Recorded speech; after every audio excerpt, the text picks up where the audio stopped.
Nigerians have not heard the last of President Muhammadu Buhari's refusal to assent to the 2021 Electoral Act Amendment Bill, as the Senate yesterday showed readiness for a showdown with the executive over the matter and immediately moved to override the president. Although the situation in the House of Representatives was not as heated as the Senate, the House leadership said, while the bill might not have received presidential assent, it was within the responsibility of the Parliament to decide the best way forward, adding that it will resume efforts to reform the electoral system next year. This day, however, learned that over 75 senators had already signed the proposal as at yesterday evening, indicating a commitment to override Buhari's veto of the electoral bill, which would be introduced as a motion.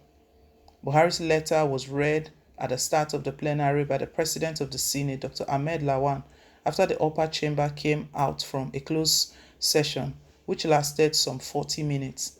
In the letter, the President explained that his decision to withhold assent to the electoral bill was informed by advice from relevant ministries, departments, and agencies, MDAs of government, after a thorough review.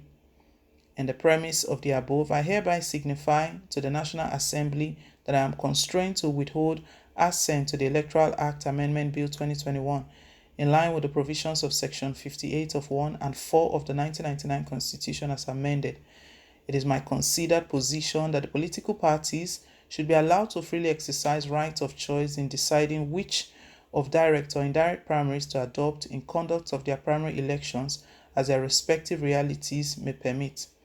According to him, signing the bill into law would have serious adverse legal, financial, economic, and security consequences on the country, particularly in view of Nigerians' peculiarities. He also said any attempt to impose direct primaries on the political parties would be undemocratic. Buhari further noted that such imposition would negatively affect the rights of citizens to participate in government as constitutionally guaranteed. Two closed-door sessions held at yesterday's plenary was said to be inconclusive, as senators reportedly threatened to invoke the provisions of the 1999 Constitution as amended to veto the president's position on Wednesday's plenary. Apprehensive of possible outbursts from senators on the president's veto and apparently to prevent open opposition to Buhari's communication to the Senate, Senate President Ahmed Lawan called for an executive session at 10:44 a.m., which lasted an hour. Again, midway into the plenary, Senator George Sekibo, Rivers East, cited Order 14 of the Senate Standing Rules for the Senate to go into another round of closed-door session, which Lawan upheld. Sekibo was said to have used the opportunity of the closed-door session to vent his anger over the decision of Buhari to turn down the signing of the electoral bill after the two chambers of the National Assembly had duly passed it. It was further gathered that at a point the second closed-door session became rowdy when some senators suggested that the veto should be upturned, while some others tried to prevail on them not to take the matter too far. This day also learned that more senators were in support of the plan to override the president because it had become a fierce battle of their political survival in their respective states, where governors had become their arch rivals. It was learned that the reason for the executive sessions was to enable the senators to resolve some contentious issues, including the electoral bill, so that they would not openly confront themselves at plenary.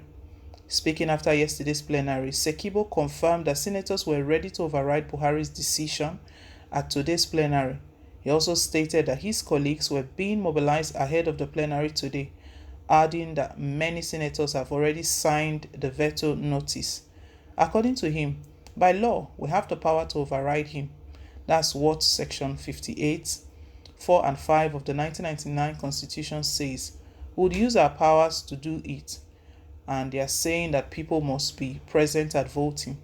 Our rules gives us three methods of voting: voice vote by signing the document, that's signature, and electronic voting. So we can use anyone. We collected signatures in the chambers and it cut across party lines. Senator Abba Moro also faulted the president's reason for rejecting the bill, saying, "The reasons given by the president to withhold assent, to my view, and the views of majority of senators are not enough because all stakeholders have acknowledged the fact that the amended Electoral Act, as it is today, contains fantastic provisions that could deepen democracy. If we reject the amended electoral bill because of direct primary, then it will be very unfortunate. If it's because of direct primary, the president rejected the will of the people. I can assure you that myself and my colleagues are prepared this time around to override the president. Other senators who also spoke, but on the condition of anonymity, confirmed that it was the plan of the lawmakers to override the veto on Tuesday, but it was scuttled by some of their colleagues who considered it an embarrassment to the president and would not allow it to happen. One of the senators said, "Yes, our initial plan was to override President Buhari's veto on the electoral bill, but they truncated it in the process. So we'll come back on Wednesday and continue from where we stopped." Another senator explained that he and his colleagues were out to override the president, but the Senate president started saying it was not a just case.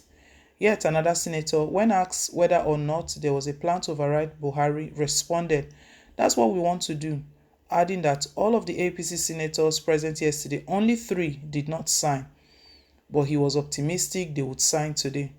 On whether there was need to carry the House of Representative members along, a ranking senator said, "We have a majority of willing team in the House of Representatives because the idea of the direct primaries emanated from the lower chamber and it was sold to us in the Senate."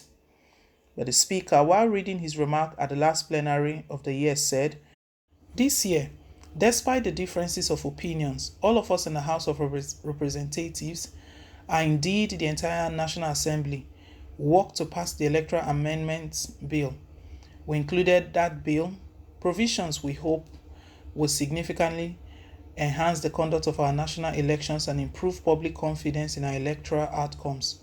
As it is now, that bill has not received presidential assent, and it falls to Parliament to decide the best way forward. When we return in the new year, we'll resume our effort to reform the electoral system in our country, and we'll do it together. That is what the Nigerian people expect of us, and we'll do our duty for God and the country. Whichever way it pans out, we must not throw the baby with the bathwater and must deliver a credible and enduring electoral system to Nigerians. Every law is a living document, and as long as it has breath, it must survive. He assured Nigerians that the House would pass Appropriate Bill 2022 yesterday in keeping with the new tradition of operating an annual national budget from January to December. Gbajabiamila said the 9th National Assembly, with each budget cycle, sought to improve the appropriations process to ensure more effective and efficient allocations and use of national resources. He noted that the recurring challenges was how best to ensure that the ministries, departments, and agencies of the federal government adhere strictly to the appropriation law. This, the Speaker noted, was of grave concern, especially now that the country must contend with the reality of limited resources amid significant developmental challenges. However, one thing that is now abundantly clear is that the legislature needs to act to reform the envelope system currently in place because it imposes conditions that do not make for optimal outcomes. At the same time, we must begin also to consider options for merging agencies where there is a significant overlap in functions and responsibilities, and scrapping other institutions where their utility is no longer apparent, he said. While the House has adjourned till January and promised to revisit the matter when it reconvenes, it has also said it will recall its members immediately if the Senate overrides the president.